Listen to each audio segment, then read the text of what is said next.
The Bill Clark Show, presented by Dr. Pepper. And now, Coach Bill Clark. Welcome in. It's the Coach Bill Clark Show. Coach Bill Clark to my left. To my right is Landrum Roberts. Off camera is Molly Robinson. Welcome into the Buffalo Rock Coach Bill Clark Show. And Coach Clark, it is March Madness. You got that bracket filled out, ready to go? Ready to go. Won't miss a beat. Who's your Final Four?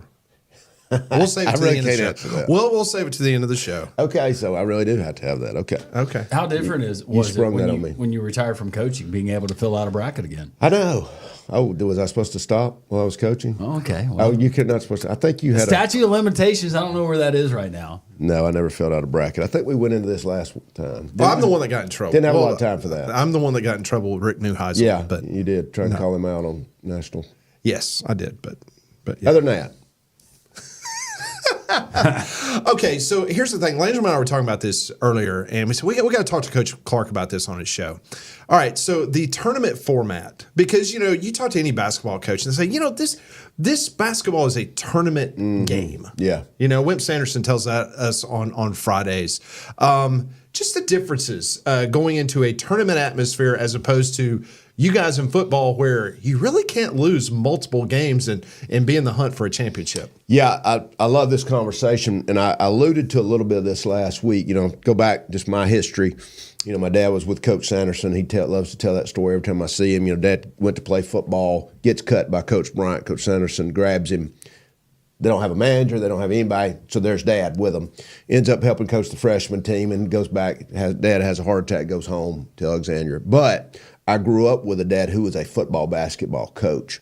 One of the things we talked a lot about was how do you get a team ready for the tournament? Because it meant so much for the playoffs. How do you get a team ready for the tournament? He talked a lot about his coach, Lou Scales, who was a football, basketball coach, was on the O-line with Bear Bryant, had this philosophy about holding the horses back. They would practice half court for half the year. Not really because they couldn't practice full court. It was to not let them really get to where they wanted to go, get to their full potential, so they were getting better at the end of the year. And that's just that's a brief thought on that. But, we talked a lot about playoff football, and I got, kind of good at that at Prattville because that was what you do in high school. You learn to play in the playoffs. Jack State, we, did that as well, FCS football. One of the things I talk a lot about now in football, because it's so physical, they got to want to keep playing. What do we do at the end of the year that makes it fun, that, maybe we give them some more gear, or what are those things that really, as you were getting to the playoffs, that made it different? We changed the practice schedule. They walked in, there was the fight song playing of the other team. What were those things that we were doing in high school? Now in college, every week is life or death. And you're just playing for that championship and the bowl game, et cetera. But I think basketball tournament time is, what do we do? And you just want to be peaking. And I know there's a million different philosophies there, but you want to be playing your best basketball at the end of the year. Some of those things I was talking about, how do you hold them back a little bit, yet still winning games? And that's a fine line. How do you dial it back in? And I don't know if there's an easy answer or if there's an answer, but how do you dial it back in? Let's just take in the case of Auburn and Bruce Pearl and the ascension that we saw from the beginning of the season. Yeah. Some people never saw coming, going back to Maui. Then you get into conference play. You wrap it up, you lose 3 of your last 4. Wasn't the best Auburn that we've seen this season. How do you dial that back in? Yeah, there's so many factors, as we know. Who was injured? Who did you play? When did you catch them? But, I've always been, man, let's go win this championship first. Let's win this championship first. But when you're a tournament team, you've got to be thinking about that. I know, go back and, I remember Tom Izzo talking about how he was, one of the reasons they won, they were doing so much preparation on opponents. They would get out there and look into their bracket. They had all this film prepared, because what it does, it turns into this fast-paced turnaround. Who's the next 2 opponents? How much film do you have on them? I remember Tom Izzo, I think he got some of those things from Saban when they were together, and he talked about that using football prep. Now, I know that's not really what we're asking, but I think, one game in eliminations, as a coach, it really doesn't get any better. Because the hardest thing for me is getting those guys up the next week after a loss. So I love playoffs because it was all or nothing, and so we could put it all on the line, give everything we had, and know, okay, if it's over, it's over. Was it easier to get your team's attention as far as motivation, because and we were talking with a former player about this, and easier to get your guys to dial in to focus on what you've been telling them after a loss as opposed to maybe winning close. I always hope for the winning close, because Sure. I know it makes sense, but the losses, you're trying to avoid them at all costs, but you end up learning from those if you handle them correctly. For me, it was, all right, we are 100% going to the next game, but let's look at these things. What can we do better? What do we have to move to? I didn't want to dwell on the negativity, but we did learn from those. But I love those close wins that we said, we could have lost this, but. And you kept preaching that to your team, though, and you see them nodding their heads, and you probably are thinking to yourself, well, they're nodding their heads, but these guys, they're not buying into this. It's going to take us hitting rock bottom, eventually losing a game to get this particular team's attention. Yeah, and there are those teams, and there's those teams that you can get their attention without that, and then there's those teams that takes a loss. Now, some of that, and you've heard people talk about, I know y'all talk about it on all the time, about, all right, what happened in the SEC tournament or whatever, and they use that to maybe propel them now to, all right, let's get our heads back together as we go into the tournament. But we know it's so much about matchups and our draw and where we are and injuries at that time. But I love the tournament time. I love playoffs, and I love all the psychology that goes in with that. So a couple of weeks ago, you were telling us on this podcast about the return of UAB football and how you used that as motivation because everybody predicted the program dead last. Yeah. 130 something at the time that was playing football. You guys were dead last. You used that as motivation. What about these teams that goes into the NCAA tournament, like an Alabama State? Yeah. What they did this week was special against St. Francis. Now they're going up against Auburn. That's kind of a taller task. Yep. But would you prefer to be that team as the underdog as opposed to the team that is supposed to beat someone by 30 points? Well, I always talk about being the good underdog. There's the underdog that you have no real shot. But in basketball, especially with the three-point shot and all those things, we know they do have a shot. And all we need is, the U.S. hockey team against Russia. We need the one game. We don't need 10 out of 10. We just need this one. So that's what we're doing tonight, this one chance. Here it is. We can lay it all in line. There is no tomorrow. And that's such a fun place as a coach to get to be in that chance as the underdog. Now, I love to be the underdog that's peaking. I like the matchup. I already looked at the matchup, and I think, wow, we've got a lot of good things here. They're maybe descending. We hope Auburn's not, but maybe they're going down a little bit. I've seen chinks in their armor, and here we go, and all I need to do is beat them this one time.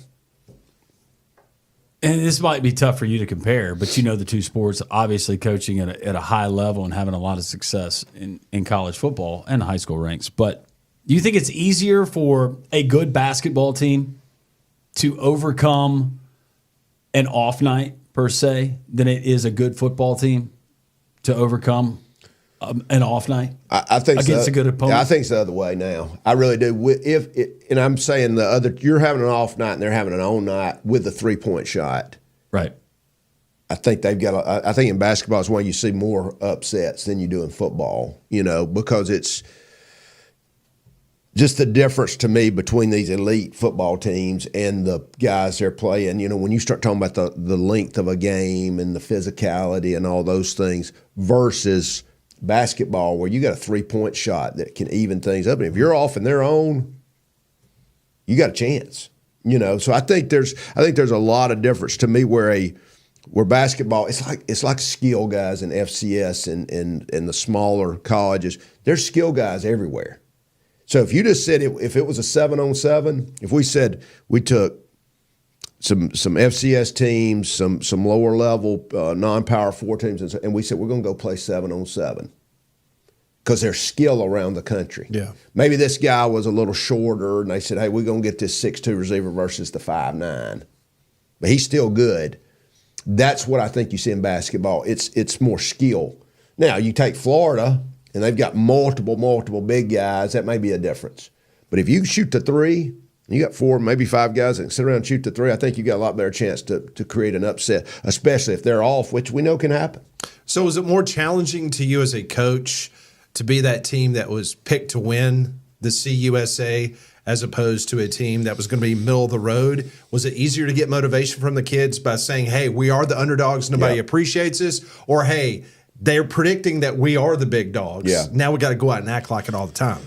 Yeah, I think it was easier the other way. I think it was definitely easier from a motivation to be that team that people overlooked, and you got the chip on your shoulder, and they just overlook you. I mean, that is a thing. And once that ends, it's tough. And so you got to give your hats off to those people that are always getting people's best games. And that's what I started explaining to guys. You are now the team they circle. I said, now we got a pin. We get to circle them back. We got to be better. We got to work harder. We got to understand. You've got to become, and that's where we were at UAB at the end. We became the team. And, it's like I tell you, I'd go out there with the SEC guys, and they go, you're an SEC team. And I'm like, what are you talking about? Because I didn't want them to say that. I didn't want them to really go, man, y'all's defense is a top 10 defense. Y'all are this, that, and the other, which means they were getting their best effort against us. Well, you're going to be an SEC coach here in a few years. And I appreciated those compliments, but it was really, I didn't like it because they weren't overlooking me. That's what you hope. But now, the players, on the other hand, even no matter what their coaches say, we know they can overlook, and that's what you're hoping for. Well, I was going to ask you how many times where you had a stretch of games, whether it's a 2 or 3 game stretch, and you're off to a good start, you're having a great season, and you see these teams, and you know that you're obviously better than these teams. Do you have that conversation with your guys? Because they're already thinking we're better than these teams. Do you acknowledge it and then say your best will beat their best, but if you don't go out and play, how do you handle that? Yeah, you do acknowledge it. I think there's no doubt. Mine, and I would get asked this so many times. I heard this. I think Andy Kennedy was saying this the other day. But it's, what do you think? How do you feel? I'm scared to death. No, really. They're terrible. Shut up. Don't tell me how terrible they are. Now, there was a few times you knew you were a lot better than them, but generally I really was concerned. I mean, just we've seen it.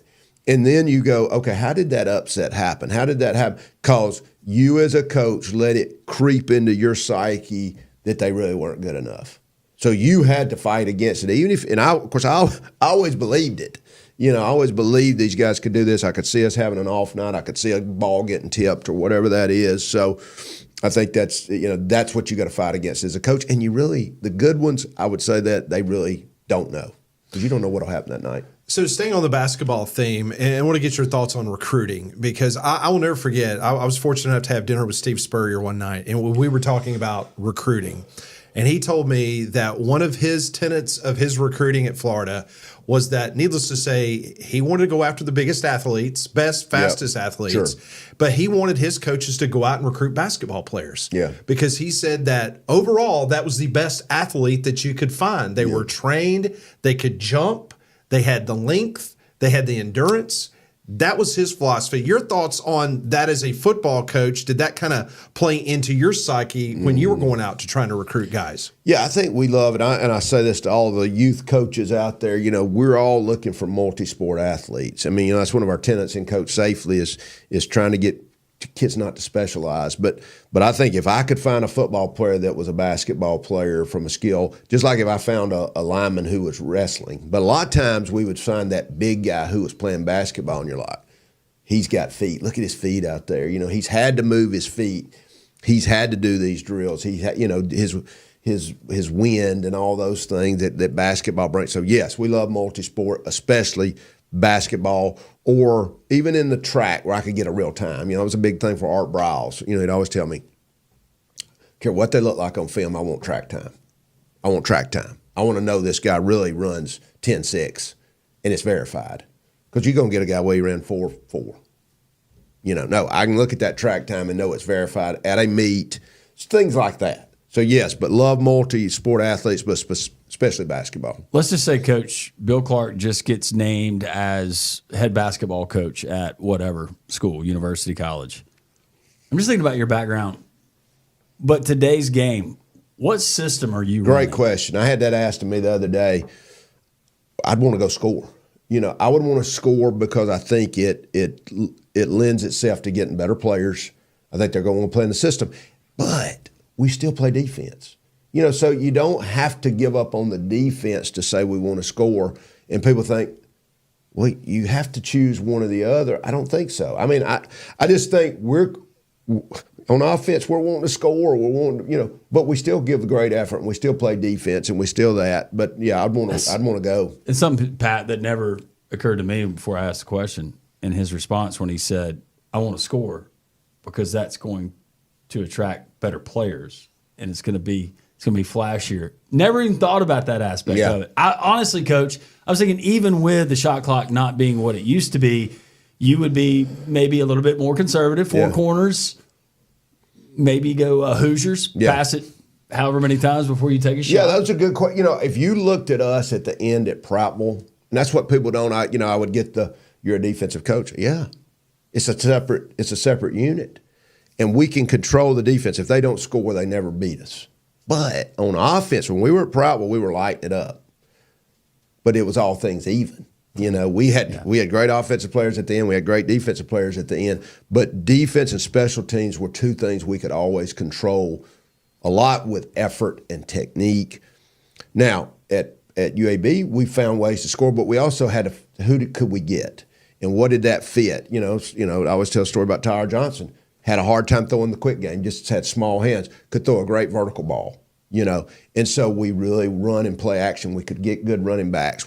People didn't, toughness of O-line. And so it just fit the people we could get, I mean, we had one time at UAB, we were sitting there, we had 3 receivers. We were leading the nation in per catch with all 3 of our receivers. Not many people know that. We were just taking a lot of shots. Was that Mitchell, Watkins, that group? Yep. Who was our slot that year? Lord help me. Oh, goodness. He'll probably be calling the show. But it wasn't not wanting to score. Right. It was, it's like I said, first we got to not beat ourselves. And that's when you say the number one stat is turnovers. Now, I saw where a pro coach came out and said, no, the number one stat now is not turnovers anymore. It's offensive efficiency or something. But no, it's still turnovers. It's still turnovers. It's still the number one stat. And that's a thing we can control. And that's what I was telling a coach the other day who's a really good young offensive coach. And I said, but I watched you. I'm very impressed. But your quarterback's not worried about turning the ball over. And that's the number one stat. So I don't think, you're not going to be great till you fix that. But no, I'd want to score. I think it'd attract better players. We'd fill it up. We'd get fans there, which makes for a home atmosphere. And then we would still try and play defense. Well, one thing's for sure, Smart Bank and those guys, they know what they're doing, a financial institution. So folks looking for a bank or looking for an institution to go and have a conversation about their finances and well-being, Smart Bank's place to go. Yeah, we love our guys at Smart Bank. Obviously, I'm on the board now, so I know about all the inner workings. Small town banking feel with all the amenities of the big banks and all the things you need with a big bank. They're great folks, and go check them out. We got locations everywhere in the state of Alabama now. Coach, we've been talking about the genesis of basketball over the last few years. Nate Oates, what he's been able to do down in Tuscaloosa. Let's talk about how the game changed from you going from Prattville to obviously the college game and what we see now every Saturday or heck, even Friday nights, the way that the offenses have changed dramatically, just like basketball has. Yeah, so great story. So if y'all remember the advent of spread offense, right? We all know the Kentucky Hal Mumme, the story. So I'm in South Georgia at the time. Mumme is at Valdosta State. And really what he's done, he's taken the BYU offense from Lavelle Edwards.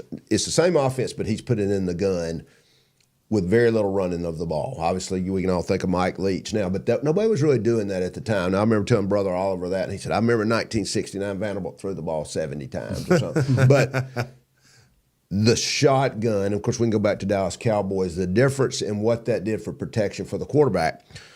So Kentucky, really not many people's doing this. You got Rush at Hoover. I'm at Prattville. Rush goes all in on it. I don't, but I want to see how to defend it. What I wanted to see is how do you run the ball? There was some people Urban Meyer was the first guy I saw. There was, Hudspeth at UNA was one of the first guys doing that. So when we could start taking this spread offense, all as we call it the system, and adding the zone read option offense to it, that's when I started wanting to do it. But you still had all that system off passing game. That was really, you had Kentucky who would not run the ball, if you remember.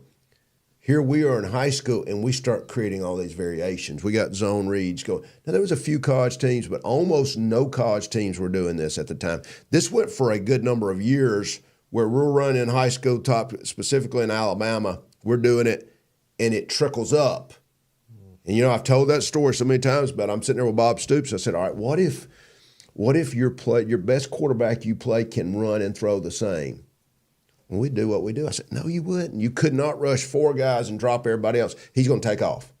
I said, that's what, and we were seeing, that was pre-spread. Yeah. Remember, people would put their best athlete at quarterback. He could throw it and he could run. Now, a lot of times he would get moved when he'd get to college because he was such a great athlete. You know, he might go move to another position. Obviously, we know the Steve Young stories and all those. There were guys out there that could run. But when people started understanding quarterback run game and really the really good passing game of the system, and I think really we developed a lot of that in high school if you go back and look at the history of it. And what, Coach, correct me if I'm wrong, but the RPO and creating space, Yes. right? And getting guys into space. We hear that terminology all the time. Yep. Well, it's not that much different than basketball because you hear it from basketball gurus and coaches and people who get really dialed in and nerdy about it. It's spacing. Spacing is so important when it comes to college basketball. Yeah, and you know it's like I said. What is your bullet in the gun you don't have? You know, it's what do you like? Do you like zone? Yeah. Do you like man? Talk about defense. You like man? Yeah. Do you like zone blitz? Yeah. Do you like? Yes. We need all those things. That's where multiplicity. Because the offense now, there's so many bullets in the gun. You know, and when I can ride a back into the line of scrimmage and still come off the same way offensive line, the same way, and I'm reading a guy, if he comes up, you know, I throw the ball behind him, you got a chance to run people out of zone defenses, you know, and that's why when I talk defense to so many guys, I say you got to be able to play man defense. You got to be able to play man defense. And so because of RPOs, you know, and it's like, what is the bullet in your gun you don't have on either side of the ball? You know, and that's going to get exploited if you don't have it. So we were just talking about earlier. So back to basketball. So the 3-point shot that has basically kind of neutralized a lot of. Let's just be honest. You see it in the NBA now. You're starting to see it in the college game where the defense, the half court game, you don't really have to be that spectacular on defense to put up the numbers and to be able to play potentially for a national championship. And that's right. You know, and you saw Villanova knows, you know, start figuring out how to put those guys out around that, you know, and granted they had to be able to shoot the ball, you know, but he recruited for that. And then, you know, and even if your big guy can get out there and he can shoot too, you know, I mean, but as that became a thing and they started saying, all right, let's look at the numbers, as Nate Oates says, let's look at what these stats say on taking X amount of threes along with drives and dunks or whatever that is, you know. Well, the numbers play out over time, and that to me is just being smart, taking what's been given to you now, which is a 3-point shot, and putting it around your system. As we're having this basketball football conversation, I start thinking about equivalence, and so if we're looking at football, we've talked about it on this show. Goal line situation, even if you're 99% of the time you're going out of the gun, going under center. If you've got 4th down and inches at the goal line, it just makes sense. Same thing in basketball, in college basketball. Teams that are married to that 3-point shot and they really like to get up and down in the transition game, but a guy has got a breakaway easy layup and he pulls up and he takes that 3. It's great if he makes it, but that's easy points. Yeah. That's just one of the things that I think about as far as pet peeves just watching it. Yeah, we're still going to have common sense. Right. You know, and I think just to your point on it's 4th and inches and we can't get under center and run a quarterback sneak. That's on us. There's no excuse as a coach because that is so hard to defend. Now, we worked on it defensively. But if they really work on it and you really work on it, they should win that. You know, and I remember playing, I've told that story here, but I remember playing a triple option team. We were just going to FCS at South Alabama, and I knew when they got past the 30-yard line, they were going for every 4th down because it was all they needed was 2.5 yards. Quarterback was a running back, and it would be 4th and 1, 4th and 1.5. There's the quarterback sneak. I think there were 7 for 8, and I in my mind, and I had done such a great job on it all these times, and that one of them times it just really reinforced we've got to be great on short yards. We got to be great against the sneak. But I wanted to stop it, and they were good at it, and they won. You know. In regards to analytics, you hear a lot of these college basketball coaches, they live and die by it. And now we're seeing it. Obviously, Lane Kiffin, he's got an analytics guy that's over his shoulder with a notebook. Towards the end of your career at UAB, did you find yourself where you were relying a little bit more on analytics, or did you just put it in that nice happy space when you needed it, you went to it, or did that become part of your psychological thought process throughout the week as you prepare for the opponent? Yeah, so, I won 3 games where the guy went for a 4th down in his own territory, and it changed the game. It happened 3 different times. It's 4th and 4 on his own 30 or something. I'm like, what are you doing? It's just, so to me, I want the analytics. I didn't have a book guy. Maybe if there was a guy there I had trusted more. Because I think there's tons of situations and tons of things, but we talked about them so much. We worked through them so much. I think that was where I was at, and maybe from growing up in it and just my mind and I'm not calling plays. I'm involved, but I'm not the play caller, and that was what I thought my job was. But I love the idea of having those ideas, but this thing that says we're going for every 4th down, I mean, it's just insanity, In-game adjustments, what's more effective, college football or would you believe college basketball? Wow, that's a great question. Basketball is such a me and Dad used to talk about this. I said, man, I don't think I could live like that, like these basketball guys. It's like, you're great, you're terrible. You're great, you're terrible. And he loved it. Even though he became more of a football coach through the years, he always talked about that was the most fun he'd ever had in coaching, was coaching basketball. The adjustments those guys are making, and they're right there. They're right there. I don't know. I'm obviously a big believer in the adjustments for football and the things we do, but that's a different environment when you're all right there together. And you can really, reach out and touch them, Yeah. And so I don't know. That's a cool place that I really have not spent a lot of time in that space, but I did kind of grow up hearing about it. Global Canine Protection Group, Coach, a fine sponsor of the Bill Clark Show. Yeah, those guys are, they're such a cool story. You've got canine protection at most of our major league. We got Major League Baseball. We've got NFL games. We got Delta. We got American. So they're on our flights. You see the German Shepherds wandering through the parking lot. They've got dogs that can smell literally bombs, guns. So you're talking about keeping us safe. And they're a veteran-owned and veteran-operated organization right here in Auburn, Alabama. So we appreciate those guys. All right, Coach, I've got to know. More excusable, missed extra point in football? That's a good one. Or missed free throw in basketball? Yeah, missed free throw. The extra points it just carries a lot more weight. But, I was brought up on don't miss free throws. It's, nobody's guarding you. But I would say missed extra point would be worse. No one's guarding you. Nobody's guarding you. One thing's for sure, when you see Coach coming into the parking lot in that Donahue Tahoe, my goodness, that is a good-looking vehicle. Yeah, the guys at Donahue just do a great job. Donahue Chevrolet, they've got all kind of specials going, but specifically that Tahoe is a sweet ride, and I've had multiple cars from them and loved every one of them. You got that thing detailed too. Yeah, constantly. Pat was on you for a little bit. Were you the one that wrote "Wash Me" on the back of it? Was that Molly? you? That was Molly. Okay. Actually, Pat wrote something else. Yeah. Oh, okay. Molly erased what I wrote. She said that's not appropriate, and then she wrote "Wash Me." And your daughter drives a Tahoe. She does. Yeah, she loves it. Wow, Donahue Chevrolet. All right, Coach. Just got about a minute or so left to go. We're not going to pin you down on your national championship pick in your bracket. I'll work on that. But next week you need to break down. We'll let you have the weekend to kind of digest everything. Thank you for that. Obviously, we'll also talk I about. want to hear yours. Well, we're still formulating. Oh, of course. Now Landrum's already got his, but I did it for our 3-man front show because a listener asked. But was Pat the one that used Chat GPT to get his? Did I hear that? He did actually. I thought I heard that. Yes. That's not a bad idea, Coach. That's what I'm I thinking. might have to go home and put that Last in year there he now. went color scheme of team.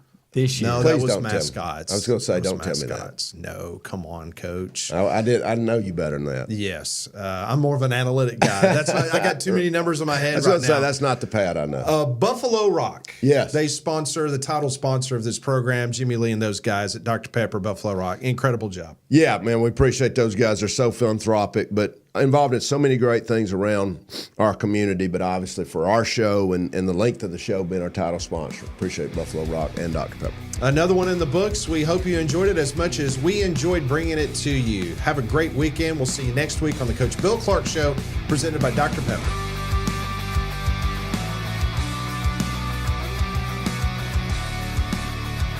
This has been the Bill Clark Show, presented by Dr. Pepper.